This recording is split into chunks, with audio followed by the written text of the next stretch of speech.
The unarmed enigma.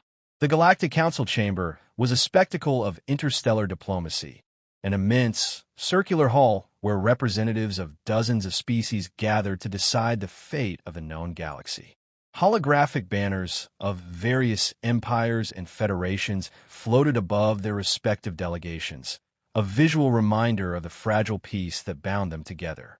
At the center of it all stood Ambassador Thomas Calloway, the appointed representative of humanity. Flanking him were two human diplomatic guards, standing tall and silent, clad in formal dark uniforms. Unlike every other species security detail, they bore no weapons. This was a point of great controversy among the Council. Seated across from the humans, High Chancellor Vexi of the Threx Dominion, a towering reptilian with emerald scales and piercing yellow eyes, spoke first. Her tone was smooth, but there was no mistaking the sharpness beneath it. Ambassador Calloway, I must once again raise the issue of your security practices, or rather, the lack thereof. A murmur of agreement rippled through the chamber. Most species took extreme precautions when attending council meetings, especially given the political tensions that simmered just beneath the surface. Each delegation arrived with heavily armed guards, pulse rifles, plasma blades, personal energy shields, all standard for diplomatic protection. Yet, time and again, humanity defied convention. The ambassador folded his hands calmly. With all due respect, Chancellor Vexi, I assure you that our guards are more than capable of protecting our delegation. Vexi's tail flicked with irritation. Capable? Capable of what? Standing there like statues while others bring real protection? Your kind is either woefully naive or hiding something. A deep, rumbling voice from the Zul Theory sector added to the pressure. Representative Kor, a hulking creature encased in layered chitin, clicked his mandibles. Perhaps humans have developed some unseen technology? Energy-based defenses, perhaps? We have heard rumors of such things. Calloway smiled, but there was no amusement in his expression. No hidden technology, Representative Kor. No force fields, no concealed weapons. Just well-trained individuals. This only deepened the unease in the chamber. Several counselors exchanged skeptical glances. The idea of a species willingly sending unarmed personnel to such a volatile setting was unthinkable. Vexi leaned forward. Then explain, Ambassador. What? For the first time, Calloway hesitated. His gaze flicked to the guards at his side, Sergeant Reynolds and Officer Patel. Neither reacted. Their posture remained relaxed but poised, their eyes scanning the chamber with quiet intensity. He exhaled slowly. With respect, Chancellor, if the time ever comes when an explanation is necessary, you will understand. The cryptic response only fueled the growing tension. A representative from the Vornak consortium scoffed. How convenient. More human arrogance. Or foolishness, muttered another. Vexi's eyes narrowed. The Galactic Council does not appreciate mysteries, Ambassador. Your kind is new to this assembly, and your ways are unorthodox. I suggest you provide clarity before we are forced to impose security regulations upon your delegation. Calloway didn't blink. I assure you, Chancellor, there is no need for such measures. Vexi's tail lashed against the floor, a clear sign of frustration. But before she could press the matter further, a warning tone echoed through the chamber. Alert! Unauthorized entity detected in security grid. The atmosphere shifted in an instant. Counselors stiffened, and guards throughout the chamber raised weapons. The doors to the chamber slammed shut as automated defenses activated, scanning for the threat. Vexi snapped her gaze to Calloway. Explain this, Ambassador. But Calloway wasn't looking at her. His eyes were on his guards. Reynolds and Patel had not moved a muscle, yet their entire demeanor had changed. Their relaxed stance had shifted, still calm, but now coiled, like predators sensing a storm on the horizon. Wait, Calloway said, raising a hand. His voice was steady. Let's see what happens next. The council chamber had seen crises before, but as silent seconds stretched on, something felt different. The other species guards gripped their weapons tightly, scanning the entrances, the ceilings, even the holographic displays. The only ones who remained at ease were the humans. Then, just as suddenly as it had begun, the alert was lifted. No immediate threat detected. The chamber's tension barely lessened, but the immediate danger had passed. The Galactic Council members murmured among themselves, trying to decipher what had just occurred. Vexy's glare bore into Calloway. What just happened? The ambassador simply smiled, standing up from his seat. His guard stepped in sync behind him. That, he said, was a demonstration. Without another word, he turned and walked away, his unarmed guards following silently. As the doors shut behind them, the council members were left in uneasy contemplation. For the first time, they wondered if humanity's greatest weapon wasn't technology, strength, or numbers. The assassination attempt. The Galactic Council chamber was still buzzing with speculation long after the humans had left the previous session. The tension surrounding their unarmed diplomatic guards had only deepened, with more species growing wary of what seemed like reckless confidence. But no one expected what was about to happen next. The attack begins. It started as a routine diplomatic session. The council had gathered once more, this time to discuss border disputes between the Threx Dominion and the Vornak Consortium. The room was packed with representatives, aides, and security personnel from dozens of interstellar nations. Ambassador Thomas Calloway sat at the human delegation's designated station, flanked as always by his unarmed guards, Sergeant Reynolds and Officer Patel. They stood at his sides, silent and still, their expressions unreadable. High Chancellor Vexy of the Threx Dominion was speaking, her deep voice commanding the chamber's attention. It is clear that the Vornak Consortium has overstepped its boundaries. The Dominion will not tolerate further violations. Then it happened. A high-pitched whine filled the air, an unnatural, pulsing sound that sent a shockwave through the chamber's security systems. The holographic banners flickered, energy shields momentarily fluctuated, and in that instant of disruption, the room's main doors burst open. A dozen heavily armed figures stormed inside. They were Targari mercenaries, an infamous warrior race known for their ruthlessness. Towering, muscular, and clad in black combat armor, they moved with deadly precision, their plasma rifles raised and ready. The lead mercenary, his crimson visor glowing ominously, pointed his weapon toward the center of the chamber. Kill the human ambassador. Everything erupted into chaos. The council's reaction. Security personnel from various species sprang into action, raising weapons and returning fire. Council members dove for cover, shields flaring as stray energy blasts ricocheted off the chamber walls. The air was thick with the acrid scent of burning plasma. Vexy herself ducked behind her station, hissing in alarm. The Zultheri representative, Kor, activated his species' natural chitin armor, his massive form shielding smaller delegates. In the midst of the chaos, the human delegation should have been the most vulnerable. They were unarmed. And yet, instead of panicking, instead of scrambling for cover, Sergeant Reynolds and Officer Patel moved. The human guards unleashed. The first Targari mercenary barely registered what happened to him before his rifle was ripped from his hands. Reynolds moved like a blur, striking with brutal efficiency. A single step forward, an upward palm strike. The mercenary's head snapped back with a sickening crunch. Patel disarmed another attacker in a heartbeat, twisting his rifle arm in an unnatural direction. The Targari screamed as his limb shattered, and in the same motion, Patel flipped him over his shoulder, slamming him into the ground so hard the floor cracked. The rest of the mercenaries turned their attention to the two unarmed humans, but it was already too late. Reynolds and Patel were inside their formation, too close for firearms to be effective. One tried to aim his plasma rifle. Reynolds stepped inside his guard, grabbed the weapon's barrel, and twisted.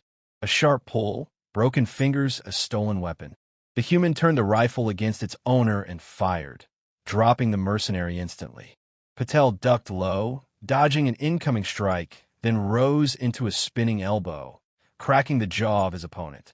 A follow-up knee to the ribs left the attacker gasping on the floor. Their movements were precise, fluid, ruthless.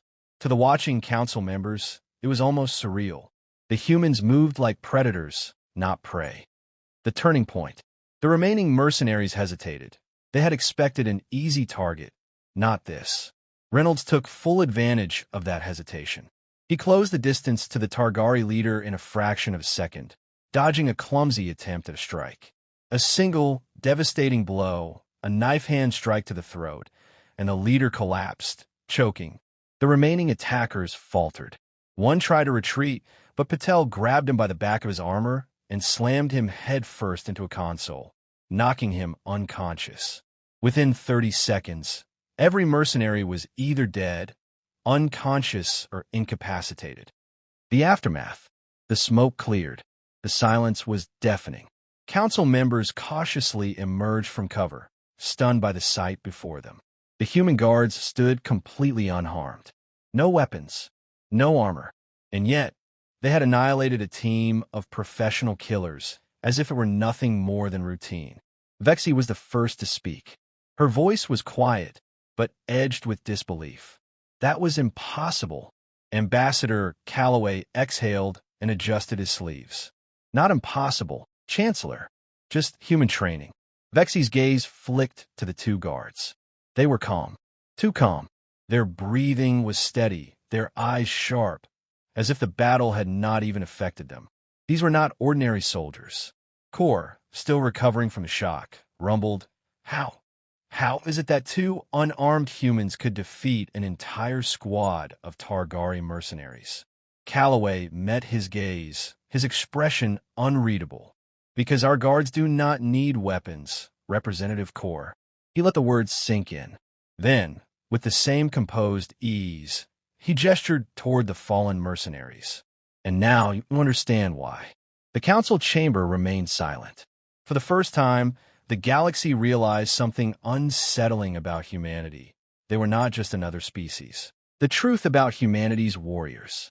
The silence in the Galactic Council chamber was suffocating. Bodies of unconscious or dead Targari mercenaries lay sprawled across the floor, their weapons scattered. The air still carried the acrid scent of plasma fire, but the battle was over. And the humans had won, without ever drawing a weapon. High Chancellor Vexi of the Threx Dominion stared at the two human guards, Sergeant Reynolds and Officer Patel, as if seeing them for the first time. Their uniforms were unscathed, their breathing steady. The fight had barely seemed to register with them. Across the chamber, representatives of various species exchanged uneasy glances. The humans had broken every expectation. Vexi's voice was the first to break the silence. Explain. Her tone was not just a demand, it was a command. Ambassador Thomas Calloway sighed, adjusting his suit. He had known this conversation was inevitable, but he had hoped it wouldn't happen this soon. Explain what, Chancellor? He asked, feigning ignorance. Vexi's tail flicked sharply against the marble floor. Do not play games, Ambassador. Your guards, these unarmed guards, just eliminated a team of elite mercenaries faster than most trained soldiers could even react. How? Calloway exchanged a glance with Reynolds, who gave a small nod. Very well, the ambassador said, clasping his hands behind his back. Since it appears our capabilities are no longer a secret, I will tell you what you wish to know. The human approach to warfare. Calloway took a step forward, his voice calm but firm. You see, Chancellor, most species in this chamber approach combat in one of three ways: strength, technology, or genetic modification. The Threx Dominion, for example, relies on physical superiority. Your warriors are large, strong, and durable. The Zul Theri, he gestured toward Representative Kor, utilize natural armor and venomous attacks. The Vornak Consortium specializes in drone-assisted combat. And the Targari, well, you just saw how that worked out. A few murmurs rippled through the chamber at the blunt remark, but no one interrupted. Humans, however, are different. Calloway's expression hardened. We do not rely on a single advantage. We rely on adaptability, on ingenuity, on training so intense and relentless that our warriors do not need weapons to be deadly. He gestured to Reynolds and Patel. These men have spent years perfecting techniques that allow them to neutralize threats with speed and precision. They have trained their minds to assess danger in an instant and their bodies to react without hesitation. Weapons? They are tools, and tools can be lost. But skill, that stays with you. Core leaned forward, his mandibles clicking. Are you saying all humans are capable of this? Reynolds smirked at the question, but Calloway shook his head. No, not all humans, but enough. The best of us, those who dedicate their lives to training, become something more than just soldiers. They become weapons themselves. A different kind of warrior. Vexy's golden eyes narrowed. And you send these weapons to our diplomatic meetings? Calloway chuckled. Chancellor, we send them precisely because they're the best possible protection. The moment you put a weapon in someone's hands, you make them dependent on it. You make them predictable. Our guards are not limited by such weaknesses. If an enemy attacks, they do not need to fumble for a rifle or activate a shield. They are the shield. They are the weapon. Silence stretched in the chamber once more. Many of the representatives had assumed humans were simply reckless, trusting too much in diplomacy and not enough in security. Now, they realized the truth. The humans had never needed conventional security. They were security. The council's unease. Vexy was quiet for a long moment. Then, she spoke again, more cautiously this time. You expect us to believe that this level of training, this discipline, is standard among your warriors? Calloway shrugged. Not standard, no, but we have thousands of people trained at this level. Maybe tens of thousands. Some are soldiers. Some are bodyguards. Some, he smiled faintly, are just people who enjoy a challenge. Vexy's scales bristled. And if we were to test this claim? Reynolds took a single step forward. His presence, silent, imposing, made even the larger counselors shift uncomfortably. You just did, he said. No one argued. A shift in the balance of power. It was Representative Core who spoke next, his tone cautious. If your people are this dangerous, even without weapons, then what does this mean for the balance of power in the galaxy? That was the question on everyone's mind. For years, humanity had been considered a rising power, but one that lacked the raw strength of the older empires. Now, the Council was forced to reconsider everything they thought they knew. Calloway smiled, but this time there was an edge to it.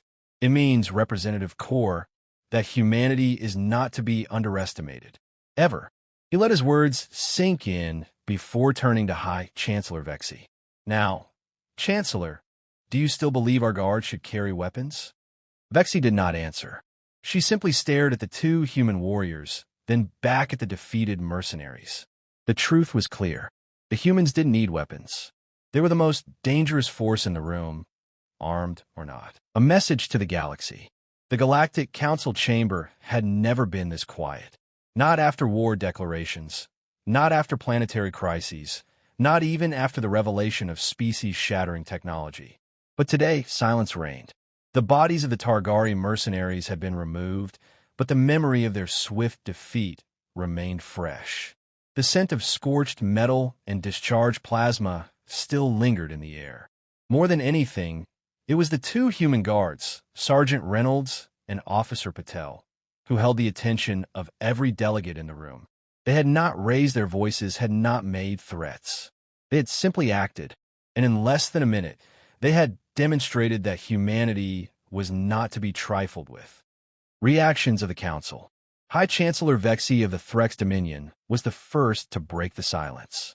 Her golden eyes remained locked on the two human guards, her claws tapping against the marble table. Tell me, Ambassador Calloway, she said, her voice measured, was this display intentional? Ambassador Thomas Calloway met her gaze evenly. We did not orchestrate the attack, if that's what you mean. But we knew, sooner or later, someone would try something. Core, the massive insectoid representative of the Zultheri hive, clicked his mandibles thoughtfully. Then you allowed this to happen. Allowed? No. Calloway shook his head. We simply knew how it would end. Vexy's tail flicked in agitation. So you expected to be attacked, and yet still chose to send unarmed guards. A faint smile tugged at Calloway's lips. We sent the right guards. That was the moment something shifted in the council chamber. For years, Humanity had been viewed as a promising but fragile power, lacking the raw military might of the Threx, the technological supremacy of the Vornak, or the sheer numbers of the Zulthari hive. Now, every representative was re-evaluating their assumptions. The unspoken threat. You could have informed us of your people's capabilities sooner, Kor said carefully. Calloway chuckled. We did. Repeatedly. No one listened. Murmurs rippled through the chamber. It was true. Humanity had never hidden its training methods. They had openly discussed their military doctrines, their elite training programs, their history of asymmetric warfare. But the other species had assumed it was exaggeration. Now they understood. This changes things, Vexi muttered. Calloway tilted his head. Does it? The Threx Chancellor's eyes snapped to him. Do not play coy, Ambassador. You know exactly what I mean.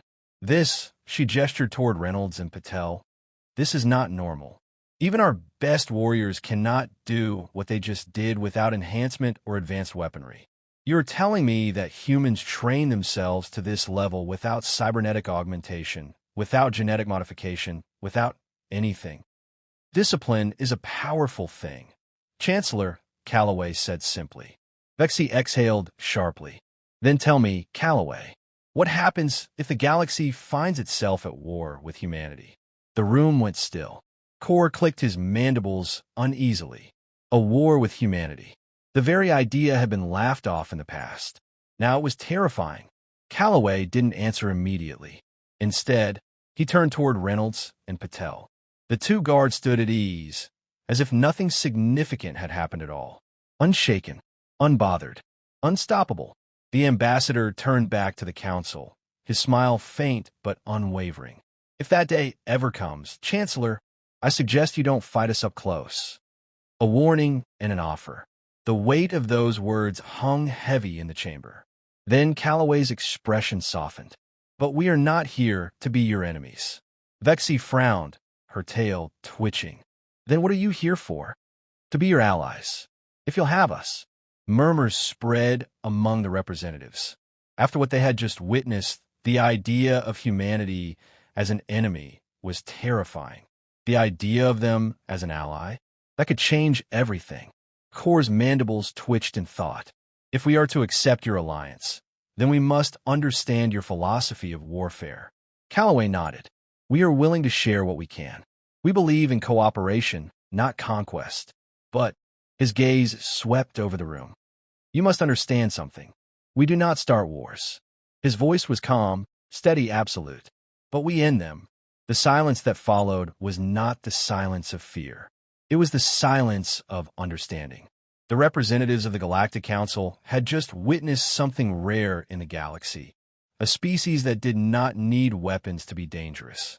A species that had chosen diplomacy, but was fully capable of war. And in that moment, humanity's place in the galaxy was solidified. A message to the galaxy. As the session adjourned, Vexi approached Calloway personally. Ambassador, she said, her voice quieter than before. Your people, they are unlike any we have encountered. Calloway smiled. I know. Vexi hesitated. And if we asked for this training? If we sought to learn your ways? The ambassador's expression turned thoughtful. We could teach you. But the real question is... He glanced at Patel and Reynolds, who remained still as ever. Could you endure it? Vexi did not answer. Because for the first time in her life, she wasn't sure. And neither was the rest of the galaxy. Final thoughts. As Calloway and his guards left the council chamber, the message they had delivered remained clear. Humanity was not to be underestimated. Weapons were not what made them dangerous. It was the will to win.